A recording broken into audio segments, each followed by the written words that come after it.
चलिए क्लास को शुरू करेंगे। जैसा कि आप स्क्रीन पे देख सकते हैं, आज हम लोग टीचिंग एप्टीट्यूड में ब्लूम्स टैक्सोनॉमी पढ़ लेंगे। जो लोग पहले पढ़ चुके हैं उनका एक रिवीजन हो जाएगा बहुत अच्छा सा, और जो पहली बार पढ़ रहे हैं या थोड़ी नई तैयारी कर रहे हैं तो उनके लिए भी ये क्लास फ्रूटफुल रहेगी। सो विन विन सिचुएशन है सभी टाइप के लर्नर्स के लिए, है ना। तो चलिए क्लास को शुरू करते हैं। Good morning everyone.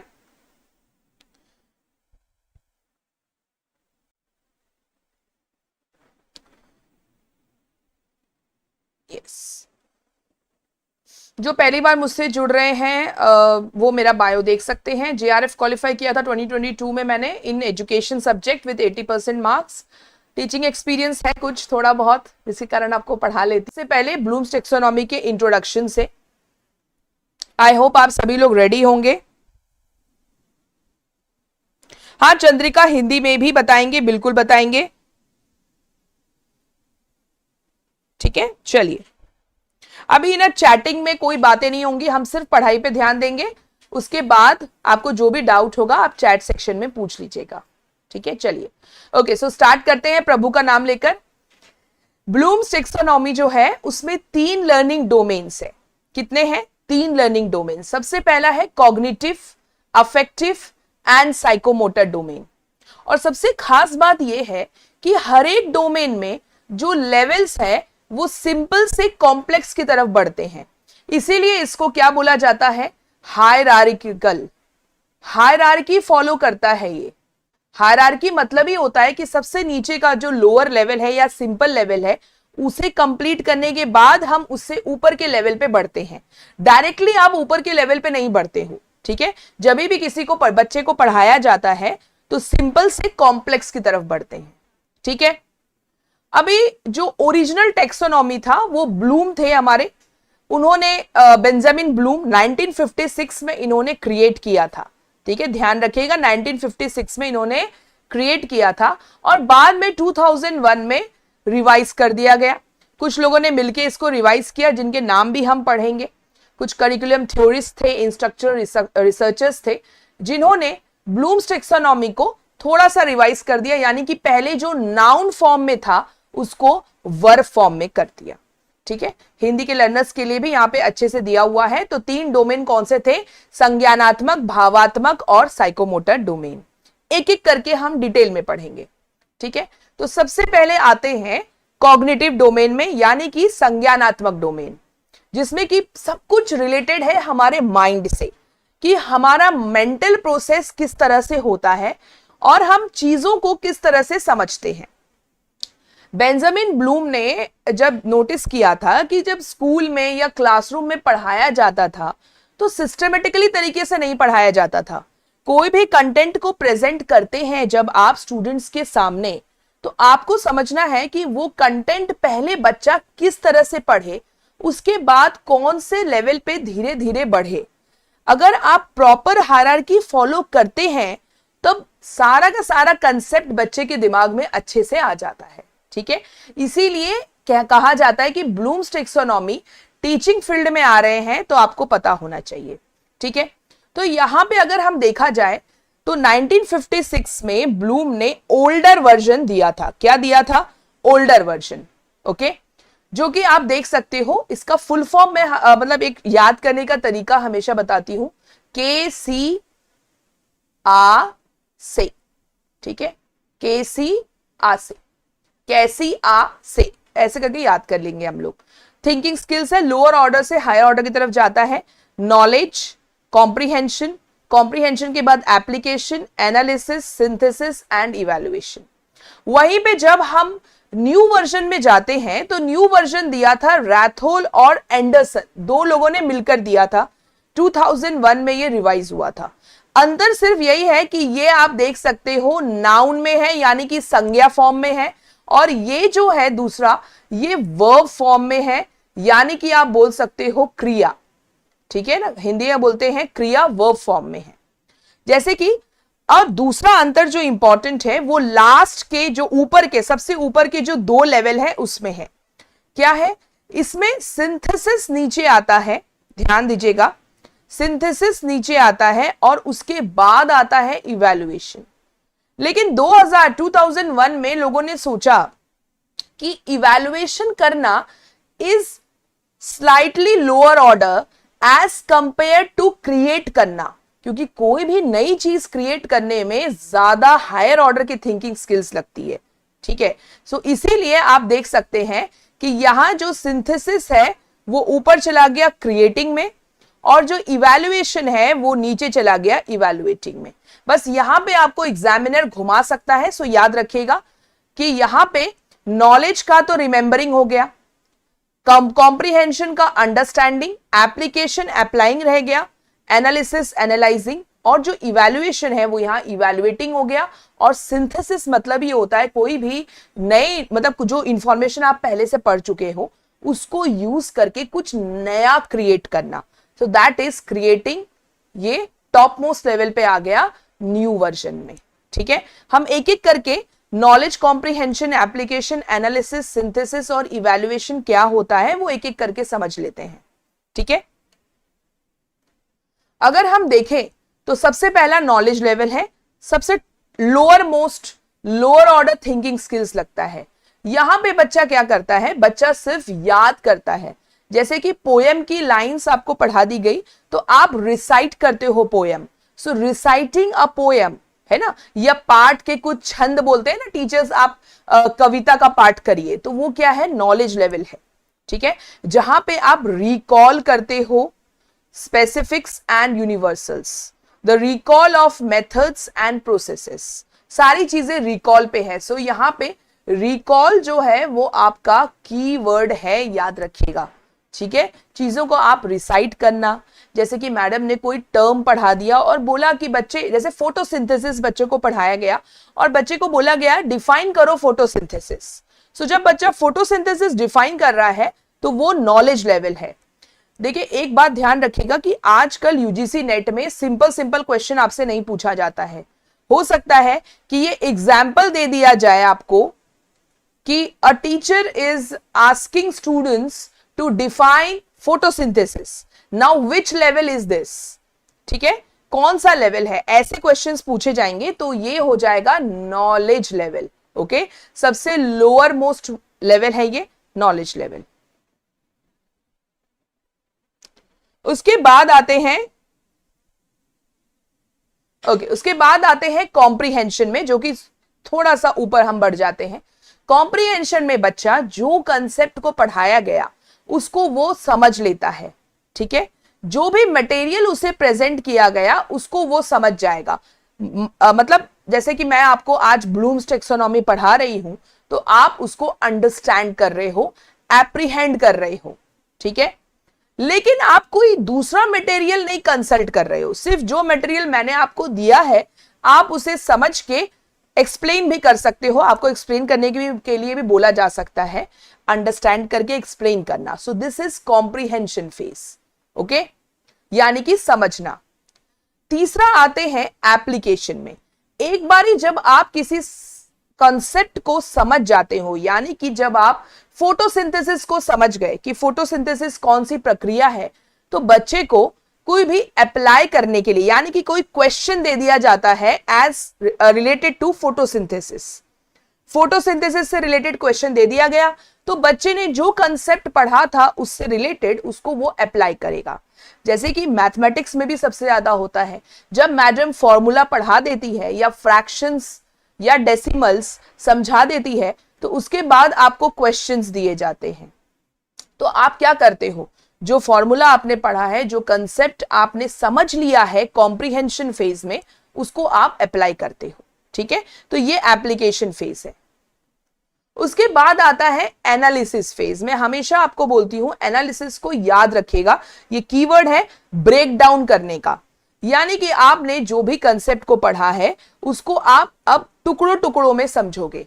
जैसे कि अगर कोई इंग्लिश का सब्जेक्ट है, ठीक है, तो बच्चे को पैराग्राफ पढ़ाया जा रहा है तो फॉर्म्स ऑफ स्पीच बताया जाएगा, और बच्चा जो है अब जो भी नॉलेज उसने गेन कर लिया वो कोई भी पैराग्राफ को देखकर समझ में आ जाएगा उसको कि कौन कौन से पार्ट्स ऑफ स्पीच यहां पे दिए गए हैं, या फिर कोई भी आर्ट वर्क है या म्यूजिक वर्क है या राइटिंग है, उसके ऑर्गेनाइजेशनल स्ट्रक्चर को अब वो समझ में आ जाएगा उसको। इसको बोलते हैं एनालिसिस करना, यानी कि ब्रेक डाउन करना। ठीक है, अब ब्रेक डाउन करने के बाद क्या आएगा, सिंथेसिस करना, यानी कि अब आप सबको साथ में लेकर बोलोगे, साथ में लेकर, यानी कि अब बच्चा जो है, जो उसने पैराग्राफ के हर एक पार्ट ऑफ स्पीच को समझ लिया था, हर एक पैराग्राफ को समझ लिया था कि उसमें क्या क्या पार्ट्स ऑफ स्पीच है, अब वो खुद से एक क्रिएटिव ऐसे राइट करने लग जाएगा।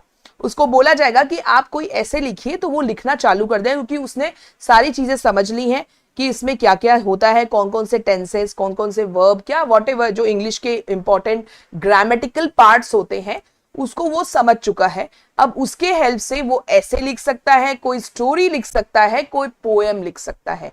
तो इसे कहते हैं सिंथेसिस फेज।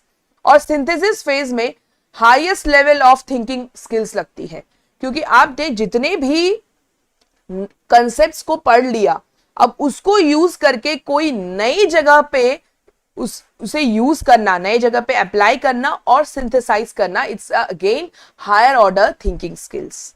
ठीक है, और लास्ट में आता है इवैल्यूएशन, यानी कि उसने जो भी चीजें सीख ली है अब वो जजमेंट पास करेगा उसके ऊपर, यानी कि क्रिटिकली एप्रिशिएट करेगा। बहुत इंपॉर्टेंट है इवैल्यूएशन। मतलब क्या हुआ, आप हमेशा इवैल्यूएशन मतलब ये नहीं समझना कि बच्चा जो है मार्क्स देने लग जाएगा या ग्रेड डिसाइड करने लग जाएगा, ऐसा नहीं है। जो भी, जैसे अगर मान लीजिए वो बच्चा कोई भी लिटरेचर देखता है, कोई भी अच्छा सा एक कविता देख रही है, किसी की लिखी हुई कविता है, तो हम नॉर्मल लोग जो इतना ज्यादा लिटरेचर के बारे में नहीं जानते हैं, हम सिर्फ देख लेंगे, हाँ ठीक है, अच्छा है। लेकिन जो लिटरेचर को बहुत अच्छे से समझता है, उसके अंडर के हर चीज को समझता है, वो उसे क्रिटिकली अप्रिशिएट कर पाएगा, है ना। आप देख लीजिए, आप पेंटिंग देखने जाते हो तो आप नॉर्मल पेंटिंग देख लोगे कि हाँ यार ये बना हुआ है, सीनरी है, अच्छा है, ठीक है, बढ़िया है। लेकिन वही पेंटिंग लाखों में बिकती है। क्यों बिकती है? क्योंकि जो उस पेंटिंग को समझता है, उसके हर एक चीजों को समझता है, कलर कॉम्बिनेशन और जो भी चीजें होती है, थीम्स होती हैं, उसे वो क्रिटिकली अप्रिशिएट कर पाता है इस स्टेज पे। ठीक है, तो ये होता है इवैल्यूएशन स्टेज। तो अब हम समझ गए हैं ब्लूम्स टेक्सोनॉमी में जो कॉग्निटिव डोमेन था, केसी आसे, ये जो है ये ओल्डर वर्जन का ये पूरा एक्सप्लेनेशन था। न्यू वर्जन में बस आप याद रखिएगा कि जो सिंथेसिस है, यानी कि जो क्रिएटिंग है, वो टॉप मोस्ट हो जाता है और इवैल्यूएटिंग जो है उसके नीचे हो जाता है। इसको आपको ध्यान रखना है। अब आते हैं हम लोग नेक्स्ट डोमेन में, जो कि है अफेक्टिव डोमेन, यानी कि भावात्मक। ठीक है, भावात्मक है यानी कि ऑब्वियसली इसमें भावना जुड़ी होंगी, है ना। और ये रैथोल भैया ने एंडरसन को छोड़ दिया था, ये आगे बढ़ गए थे एंडरसन को छोड़कर। तो अफेक्टिव डोमेन जो है वो अकेले रैथोल ने इसको रिवाइज किया था, और ये डोमेन जो रैथोल के द्वारा दिया गया है, इसको हम फॉलो करते हैं। ठीक है, तो इसको याद करने का तरीका है आर स्क्वायर वॉक। ठीक है, आर स्क्वायर वॉक करके याद रख लीजिएगा। आर स्क्वायर यानी कि सबसे पहला आर है रिसीविंग, ओके, दूसरा है रेस्पॉन्डिंग, तीसरा है वैल्यूइंग, फिर ऑर्गेनाइजेशन, और लास्ट है यानी कि हायर ऑर्डर है इंटरनलाइजिंग वैल्यूज, या इसी को कैरेक्टराइजेशन भी बोलते हैं। क्या बोलते हैं? कैरेक्टराइजेशन। ठीक है, ध्यान से समझिएगा। अब मैंने आपको जैसा बताया कि अफेक्टिव डोमेन किस पे फोकस करता है, एक बार क्वेश्चन भी आया था, ये फोकस करता है एटीट्यूड पे, वैल्यूज पे, इंटरेस्ट पे, एप्रिसिएशन ऑफ लर्नर्स। यहां पे ये जो डोमेन है ये किससे डील कर रहा है कि कैसे इंडिविजुअल इमोशनली डील करते हैं। जब कोई भी जब आप कोई कंटेंट पढ़ाते हो क्लास में, तो कंटेंट पढ़ाने के टाइम पे सिर्फ बच्चे का कॉग्निटिव साइड ही नहीं चलता है, उसका एटीट्यूड भी चेंज होता है। जब आप कंटेंट को ग्रुप डिस्कशन में पढ़ाते हो, कोई ग्रुप डिस्कशन कराते हो, तो बच्चे के अंदर एटीट्यूड चेंज होता है। ग्रुप वर्क कैसे किया जाए वो उसके अंदर डेवलप होता है, कैसे दूसरों को बर्दाश्त किया जाए, है ना, बहुत इंपॉर्टेंट है। आप नोटिस करना, जब आप जॉब करोगे, कॉर्पोरेट सेक्टर में आओगे, किसी भी फील्ड में जॉब करोगे, ग्रुप वर्क हमेशा होता है। और सबसे ज्यादा लड़ाइयां जो है ना ग्रुप में ही होती है आपस में, कि तुम्हारा ये काम तुमने नहीं किया, तुम्हारी सोच अलग है, किसी ने एक वर्ड बोल दिया तो आपने बहुत ज्यादा उसे गलत तरीके से रिप्लाई किया. So what is this? These are some attitude, these are some values, these are some interest जो आपका स्कूल टाइम से ही डेवलप हो जाना चाहिए. Whenever any content is given to you, तो टीचर को यह भी ध्यान रखना है कि जब वो कोई कंटेंट पढ़ाए तो इन सारी चीजों का भी ध्यान रखे कि ये सारी चीजें डेवलप हो उनके अंदर. ठीक है, तो सबसे पहला इसमें जो फेज है वो है रिसीविंग. रिसीविंग यानी कि बच्चा जो है, जो भी लर्नर है, ध्यान से सुनिएगा, जो भी लर्नर है वो अभी सिर्फ टीचर जो पढ़ा रहा है उस पे अटेंशन पे करेगा, उसे सुनेगा, ध्यान से समझेगा कि मैडम क्या बोल रही है. ये होता है रिसीविंग फेज. ओके, उसके बाद आता है रेस्पॉन्डिंग.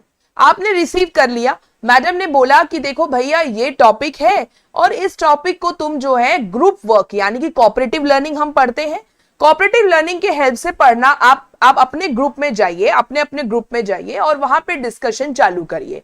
ठीक है, आपने रिसीव किया और आपने रिस्पॉन्ड भी किया. Okay ma'am, we will do in the group work. जब ग्रुप डिवाइड हुआ तो आपने ऐसा नहीं कि हाँ मेरे पसंद का बच्चा ये है, मेरा ये दोस्त है मैम, इसके साथ मुझे बिठा दो, ऐसा नहीं.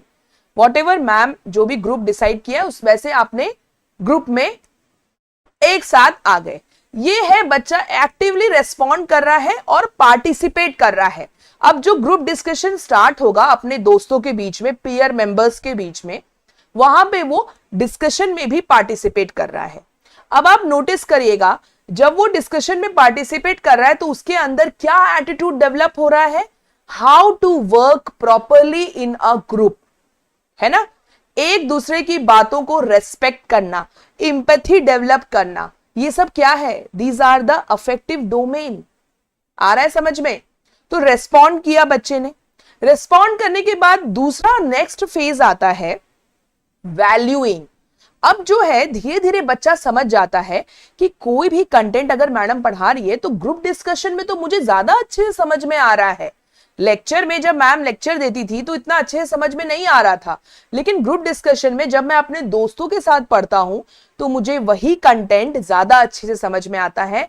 तो वो समझ गया कि group work is the best work. तो यहां पे क्या हुआ, उसने उस पर्टिकुलर बिहेवियर, पर्टिकुलर सिचुएशन को अपना लिया.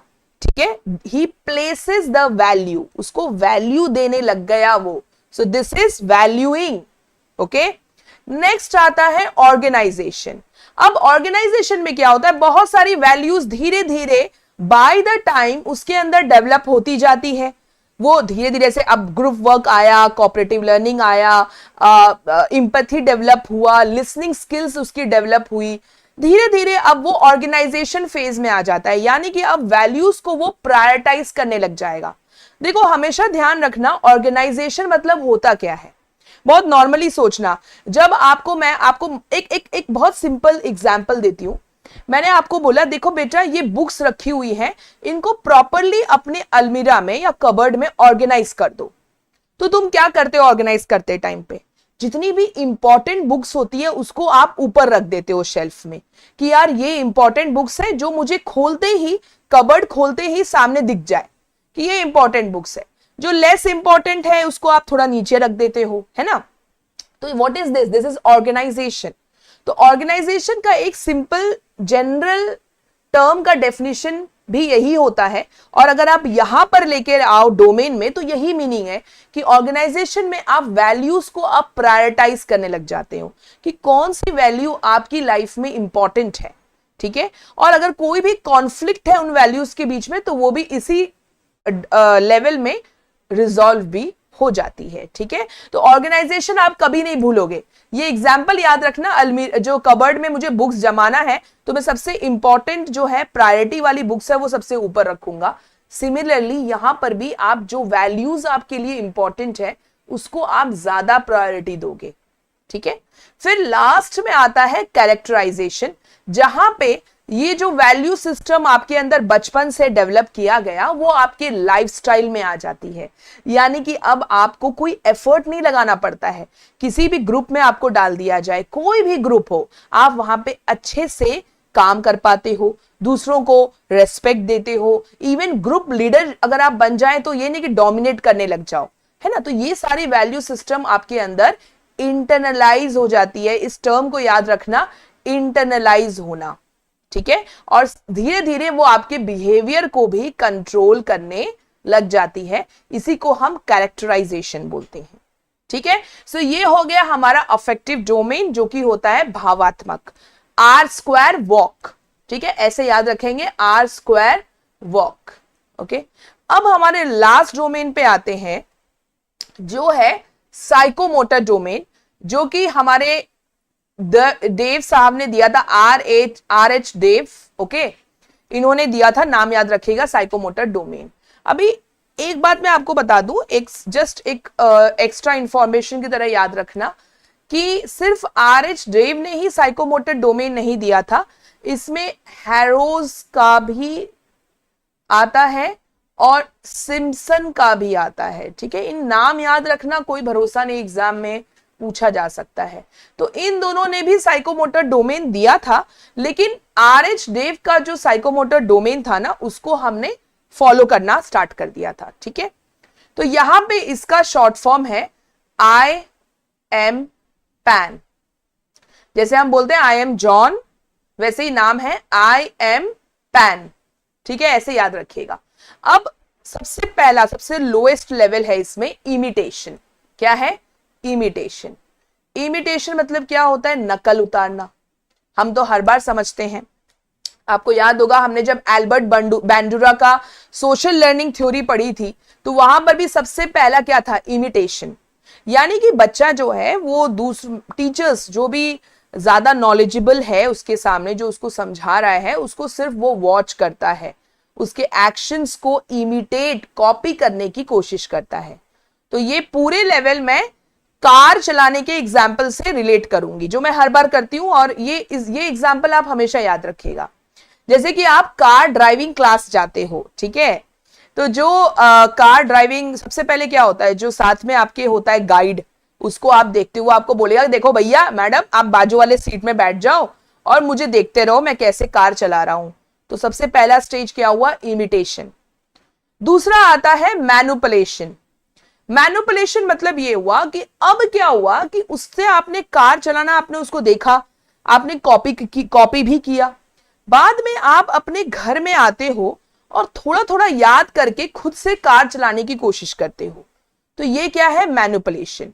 या फिर ऐसा भी हो सकता है मैनिपुलेशन में, जब आप कार चलाने जाते हो तो आप बैठ जाते हो और बाजू में आपका गाइड बैठा हुआ है, आप कार चला रहे हो याद करके कि उसने क्या सिखाया था, और कभी कभी इंस्ट्रक्शन वो दे रहा है तो उसको फॉलो भी कर रहे हो। ये दोनों चीजें मैनिपुलेशन फेज में आती हैं, ठीक है। तो सबसे पहला था इमिटेशन, फिर मैनिपुलेशन। मैनिपुलेशन के बाद आता है प्रिसीजन, यानी कि अब जो है आपका परफॉर्मेंस एग्जैक्ट हो गया है, आपके एक्शंस जो है ज्यादा प्रिसाइज हो गए हैं। अब आप गियर संभालना, ये जो आपका पूरा ब्रेक लगाना, ये सारी चीजें ना अब प्रिसाइज हो गई हैं। अब आप किसी के इंस्ट्रक्शन को फॉलो नहीं कर रहे हो, खुद से ही कर रहे हो, लेकिन प्रिसाइजनेस आ गई है। नेक्स्ट आती है आर्टिकुलेशन।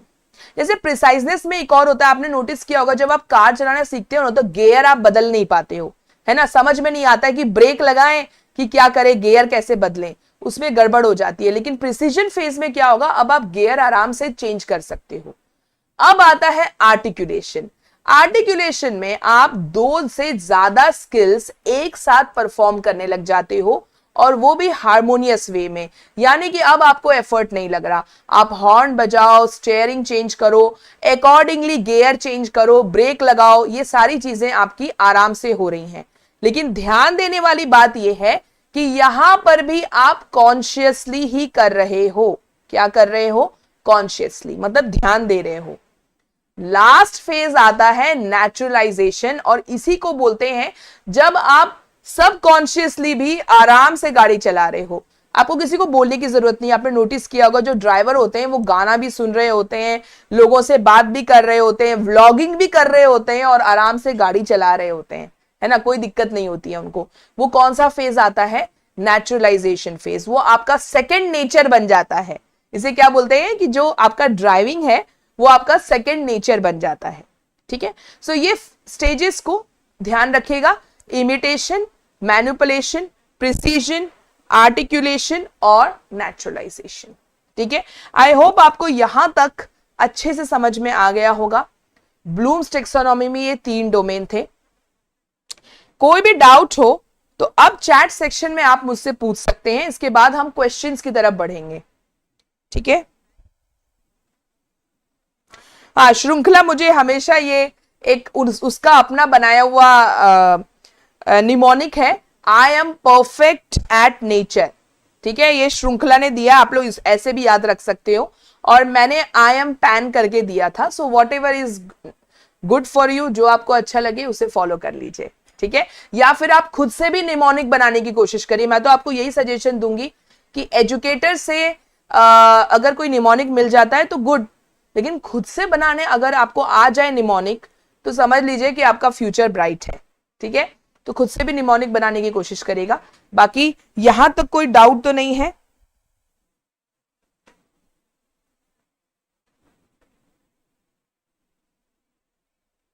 अच्छा, लता को साइड में आना पड़ेगा, हिंदी में लिखा हुआ नजर नहीं आ रहा है। ओके, चलिए, सो नेक्स्ट क्वेश्चन के लिए आई होप आप सभी लोग रेडी हैं। सो पहला क्वेश्चन आपकी स्क्रीन पे है, आंसर करिए।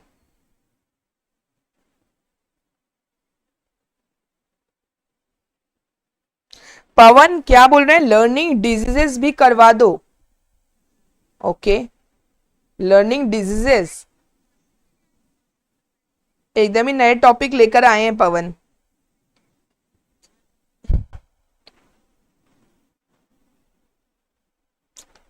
ओके, चलिए फर्स्ट क्वेश्चन का आंसर करिए।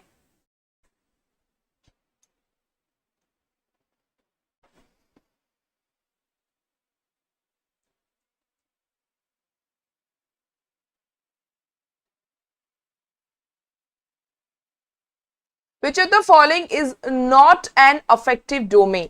अफेक्टिव डोमेन कौन सा नहीं है? अभी हमने पढ़ा है। Very good, very good, perfect, yes. तो अभी हमने पढ़ा था कि अफेक्टिव डोमेन का शॉर्ट फॉर्म क्या था? आर स्क्वायर वॉक, है ना। तो आर से था रिसीविंग, रेस्पॉन्डिंग, तो रिसीविंग तो यहीं पे है, रिस्पॉन्डिंग नहीं है। वैल्यूइंग है, ऑर्गेनाइजिंग है। एनालाइजिंग जो है आपको समझ में भी आ रहा होगा, एनालाइज करना is cognitive domain. So very good, analysing, perfect. चलिए सेकेंड क्वेश्चन का आंसर करिए।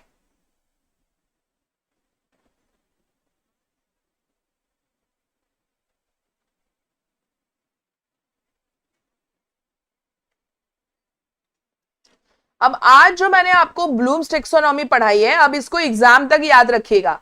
ठीक है, रिवीजन करने की भी जरूरत नहीं पड़नी चाहिए, इतना अच्छे से अपने दिमाग में अब आप फिक्स कर लो इसको।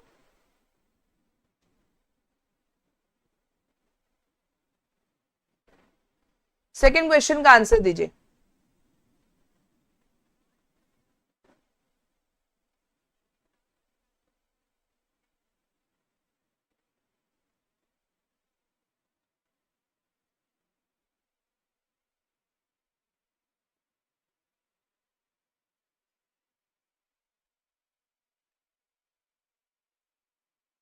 ओके, एटीट्यूड, देखो एटीट्यूड आ गया ना। Attitude of the teacher in the classroom that impacts teaching pertains to which of the following domain.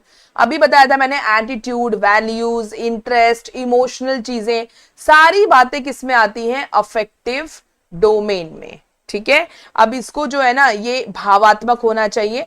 ये हमारे गूगल जो ट्रांसलेटर है वो बहुत ही ज्यादा लगता है भावुक हो गए थे, इसलिए उत्तेजित करने वाला लिख दिया उन्होंने, बहुत उत्तेजित हो गए थे है ना। यहां पे आना चाहिए भावात्मक। ठीक है, भावात्मक। ठीक है, चल नेक्स्ट क्वेश्चन पे आते हैं। Third,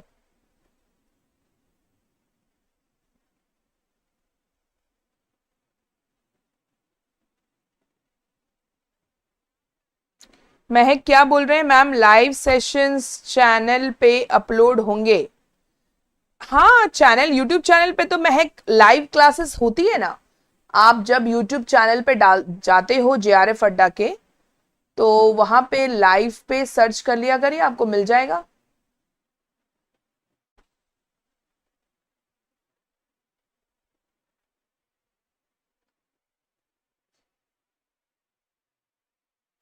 according to revised Bloom's taxonomy, देखो याद रखिएगा रिवाइज्ड पूछा है उन्होंने, ध्यान से एग्जाम में क्वेश्चन आपको पढ़ना है। Which of the following categories is considered to be the highest for the learner? Yes, very good very good. Creation है ना, क्रिएटिंग, क्रिएटिंग है वैसे वो, अगर नाउन में जाए तो सिंथेसिस था, लेकिन क्रिएटिंग है। यहां पे कंफ्यूज करने के लिए इवैल्यूएट भी दे दिया गया है। अगर जो बच्चे ध्यान से नहीं पढ़ेंगे वो इवैल्यूएट पे टिक कर सकते हैं, सो ध्यान रखिएगा, इसका आंसर है क्रिएटिंग। Very good. चलिए फोर्थ पे आइए।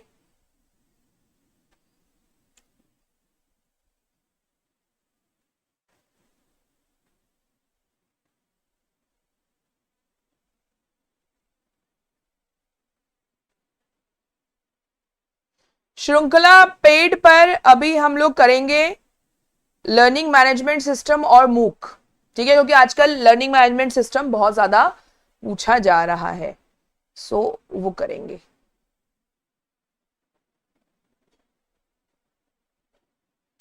Which of the following levels of the cognitive domain are responsible for divergent thinking process?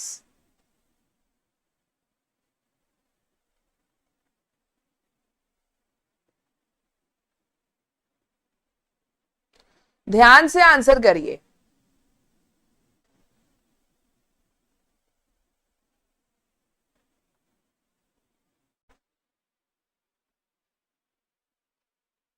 देखो यार ध्यान, तुम लोग है ना जल्दबाजी में आंसर करते हो।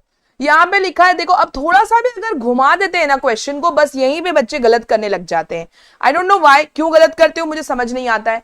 मैंने आपको समझाया था कॉग्निटिव डोमेन में जब आप के सी आ से करते हो, ठीक है, तो केसी आशय में मुझे एक बात बताओ यार तुम लोग, कि डाइवर्जेंट थिंकिंग प्रोसेस होता क्या है? डाइवर्जेंट मतलब है, देखो हम समझो, जब आप बच्चों से डायरेक्टली क्वेश्चन नहीं पूछ रहे हो, जैसे ऐसे टाइप के क्वेश्चंस जो होते हैं, है ना, या प्रॉब्लम आप बच्चों को दे दो और बच्चों को बोलो बच्चों इसका सॉल्यूशन ढूंढना स्टार्ट करो, यानी कि प्रॉब्लम सेंटर्ड टीचिंग जो है ना, जिसमें प्रॉब्लम सॉल्विंग स्किल्स है। जैसे आपने बच्चों को ऐसे दे दिया लिखने के लिए किसी भी चीज पे, तो ये सब क्या है, यहां पे बच्चा सोचना स्टार्ट करेगा और ये डाइवर्जेंट थिंकिंग कहलाता है, क्योंकि हर बच्चा अलग अलग तरीके से सोचेगा, इसलिए इसको डाइवर्जेंट बोलते हैं। कन्वर्जेंट मतलब होता है एक जैसा सोचना। जब आप बच्चे को एमसीक्यूज दे देते हो, ट्रू फॉल्स दे देते हो, तो बच्चा एक जैसा ही कुछ सोचना स्टार्ट करता है, ठीक है, इसको बोलते हैं कन्वर्जेंट थिंकिंग प्रोसेस।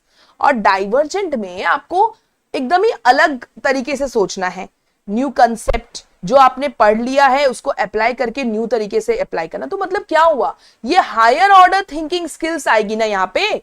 तो आप लोग ए कैसे दे रहे हो, एनालिसिस, सिंथेसिस एंड इवैल्यूएशन, जो कि केसी आशय में सबसे ऊपर के 3 लेवल है, एनालिसिस, सिंथेसिस एंड इवैल्यूएशन। यहां पे डाइवर्जेंट थिंकिंग लगेगी, यानी कि हायर ऑर्डर। कहीं भी डाइवर्जेंट आए ना तो याद रखना this is higher order thinking skills, है ना। यहां पे हमको बहुत ज्यादा सोचना पड़ता है। तुम ही बताओ ना यार, जब टीचर तुमको कोई बात पे ऐसे लिखने के लिए बोलती थी कितना सोचना पड़ता था, है ना। तो वही है। चलो फिफ्थ क्वेश्चन पे आते हैं, ध्यान से पढ़िए, स्टेटमेंट वाला क्वेश्चन है।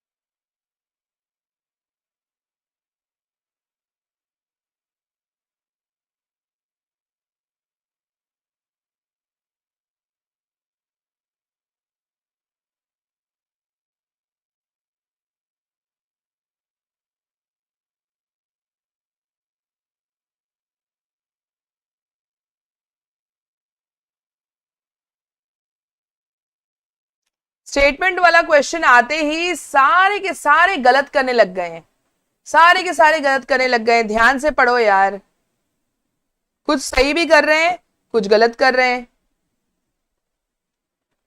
मैडम ने घुमा दिया है लेकिन हमें पढ़ना ही नहीं है ठीक से, है ना। मैडम ने घुमा दिया है लेकिन हमें ठीक से नहीं पढ़ना है। हमने एक शब्द देखा और आंसर दे दिया और यहीं पे तुम लोग गलत कर देते हो और जेआरएफ तुम्हारे हाथ से निकल जाता है। ध्यान से देखो, स्टेटमेंट 1 पढ़ो, नॉलेज कॉम्प्रिहेंशन एंड एप्लीकेशन जो है केसी आसे में, ये हायर लेवल तो कभी भी नहीं है, ये नीचे के 3 लेवल है, तो स्टेटमेंट 1 तो फॉल्स है ना। हायर लेवल क्या था, एनालिसिस, सिंथेसिस एंड इवैल्यूएशन, याद है? यस मैम याद है। तो स्टेटमेंट 1 रॉन्ग है। अब स्टेटमेंट 2 को ध्यान से पढ़ो, यहां पे मैंने ट्विस्ट कर दिया है। ट्विस्ट क्या किया है, सिर्फ वर्ड्स को चेंज कर दिया है। ऑर्गेनाइजेशन तो ठीक है, नेचुरलाइजेशन कर दिया मैंने। Belong to higher level of psychomotor outcome, अरे साइकोमोटर में तो आई एम पैन था ना, तो साइकोमोटर में नेचुरलाइजेशन तो आ जाएगा, लेकिन ऑर्गेनाइजेशन था क्या?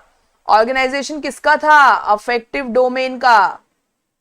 याद आया, अफेक्टिव डोमेन में था ना आर स्क्वायर वॉक, जिसमें कि ओ क्या था, ऑर्गेनाइजेशन। बस मैंने थोड़ा सा एक दूसरे का अलग अलग कर दिया और तुमने गलत कर दिया, तो ये स्टेटमेंट भी फॉल्स है।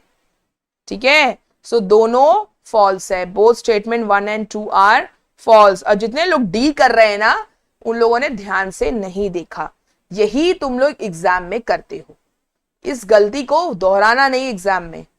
ठीक है, चलो 6th क्वेश्चन पे आते हैं।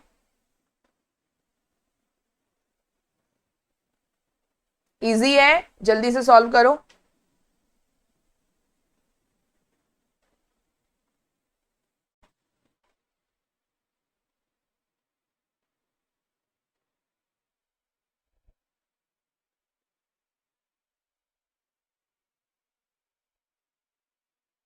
हाँ सुधीर, गई भैंस पानी में। इसी तरह से भैंस को पानी में डुबाते रहो तुम लोग, है ना। और हर साल फिर आओ, फिर मैम एग्जाम में मैम जेआरएफ नहीं निकला। तुम्हें आता तो सब कुछ है, दिक्कत ये है कि तुम एग्जाम टाइम में यही सब गलतियां करते हो।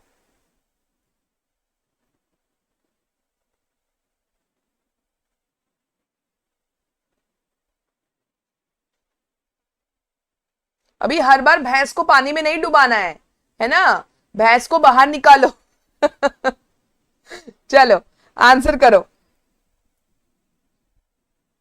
यस, सो हमने अभी पढ़ा था अफेक्टिव डोमेन क्या था, R square VOC, so organization and characterization, यानी कि बी एंड डी। ठीक है, B and D only, very good, C option is correct. Ma'am इस पकड़ कर लानी है भैंस को, हाँ पिंकी जी बिल्कुल। ठीक है, चलो अब जो ये वाला क्वेश्चन है, ये तुम्हारा होमवर्क क्वेश्चन है।